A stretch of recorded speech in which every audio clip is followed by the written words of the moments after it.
Ya, selamat datang di channel YouTube Auto Smart ya.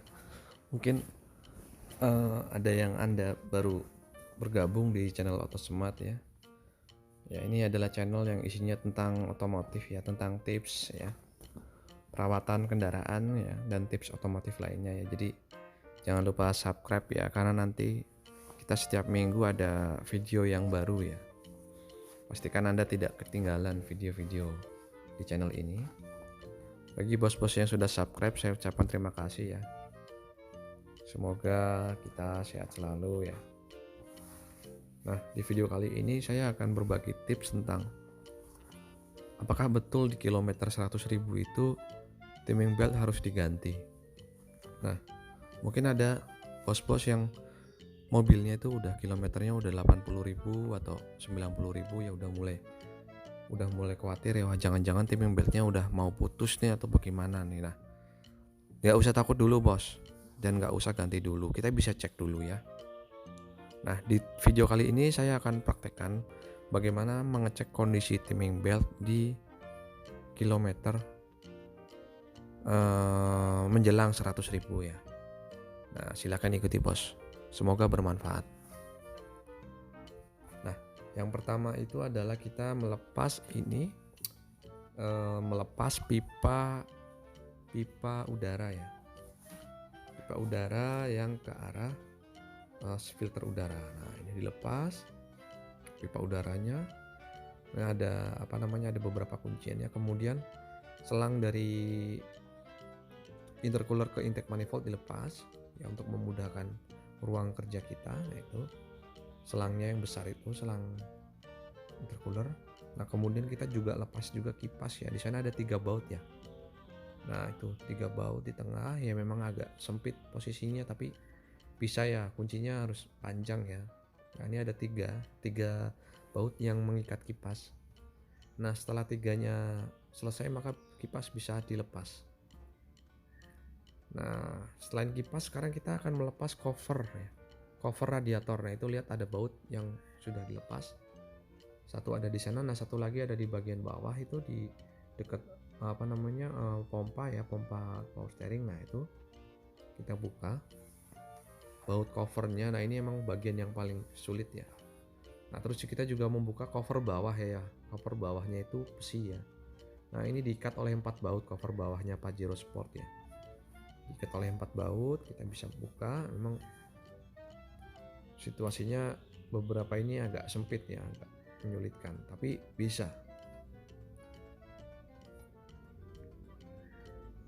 Nah, itu lihat ada baut yang tersembunyi itu dekat selang oli ya. Nah, itu baut tersembunyi itu juga mengikat cover ya, cover radiator ya, itu di pojok kanan bawah itu ya. Nah, baut-baut itu dilepas ya, kalau nggak salah pakai kunci 12 ya. Nah, itu juga ada baut tersembunyi di bagian belakang ya, cover radiator. Nah, itu juga harus dilepas. Memang bagian yang paling menantang itu adalah melepas cover radiator ya, karena ruangnya itu sangat sempit. Tapi percayalah, ini bisa dilakukan ya, kita pelan-pelan aja bos, sabar aja, pelan-pelan, percaya aja bisa dilakukan. Nah, itu juga posisi bautnya lihat ada di tengah sana. Nah, itu bisa itu dilepas semuanya dengan kunci 12 ya, untuk 10, kunci 10 ya, maaf. Nah, masih ada lagi kuncian yang harus kita buka. Nah, memang posisinya agak susah ya, tapi bisa dilakukan. Nah, nanti kalau misalnya semua baut-baut itu sudah bisa dilepas, covernya itu udah bisa diangkat, cover radiator yang tadinya nempel. Nah, ini bentuknya ya, yang bisa diangkat ya. Nah, selanjutnya kita tinggal buka cover timing beltnya yang ada di depan mesin. Nah, pertama itu ada tensioner ya, harus kita lepas ya. Nah, itu ditutup pakai kardus bos, itunya, radiatornya, supaya nanti kalau itu nggak kena kunci ya, takut rusak belt. Nah, ini udah kita buka ya cover radiatornya ya. Nah, itu tampak itu timing beltnya sudah kelihatan ya bos. Nah, kita bisa lihat ya, itu timing belt yang bagian luar ya, yang panjang ya, kondisinya masih bagus. Nah, itu juga bisa kelihatan tuh ya, kondisi timing beltnya ya. Nah, itu kondisi timing beltnya masih bagus ya, jadi saya nggak akan beli dulu nih karena kondisi timing beltnya masih bagus ya. Saya mungkin akan masih pakai lah, ini masih bisa dipakai sampai 20.000 km. Nah, dilihat masih bagus kondisinya. Nah, ini Pajero itu ada dua timing belt yang ada di dalam dan di luar. Nah, itu tadi yang di luar. Terus ada timing belt yang posisinya agak di bagian dalam, itu timing belt yang kecil ya, timing beltnya kecil. Nah, itu dia, itu kondisinya juga masih bagus, saya lihat masih bagus ya. Bukannya bagus terus kita pakai terus, enggak sih, kita juga siapkan juga untuk diganti dalam jangka waktu 10.000 atau 20.000 km. Tapi yang jelas di kilometer ini 100.000 ini kondisi timing beltnya masih bagus ya, belum rompal ya, masih bagus.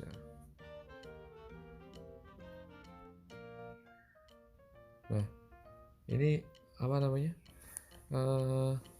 saya akan prepare ya untuk persiapan untuk mengganti timing belt yang baru. Tapi yang jelas dengan saya membuka dan melakukan pengecekan ya selama sekitar 45 menit ya, itu saya nggak khawatir lagi bahwa timing beltnya itu udah mau putus atau udah giginya udah rompal ya.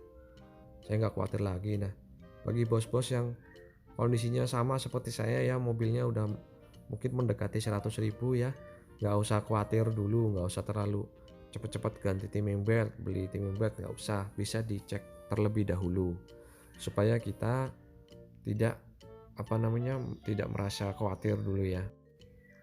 Jadi kita nggak perlu khawatir yang berlebihan ya, karena kadang banyak juga orang yang bilang ya, nakut-nakutin ya, pokoknya kalau udah 100.000 timing beltnya itu udah pasti jelek, udah pasti giginya rompal, udah pasti itu mau putus ya. Jangan terlalu khawatir dulu bos, belum tentu juga bos ya, belum tentu juga. Buktinya ini saya udah 100.000 kondisinya masih bagus, masih belum ada gigi rompal, terus retak-retaknya juga masih belum terlalu parah ya, kondisi mesin juga masih normal ya. Jadi belum tentu yang dikatakan orang itu betul ya, kita bisa melakukan pengecekan terlebih dahulu, kemudian kita menyiapkan apa yang kira-kira harus kita beli. Jadi kita nggak tergesa-gesa, kita tidak perlu takut ya. Ya sekian ya bos ya. Jangan lupa subscribe bos, karena saya tiap minggu upload video ya bos ya. Nanti ada tip-tip yang baru tentang otomotif dan lain sebagainya. Terima kasih sudah mampir ya bos. Semoga bos-bos semua pada selalu dalam keadaan sehat ya bos ya, rezekinya lancar. Amin ya rabbal alamin. Wassalamualaikum.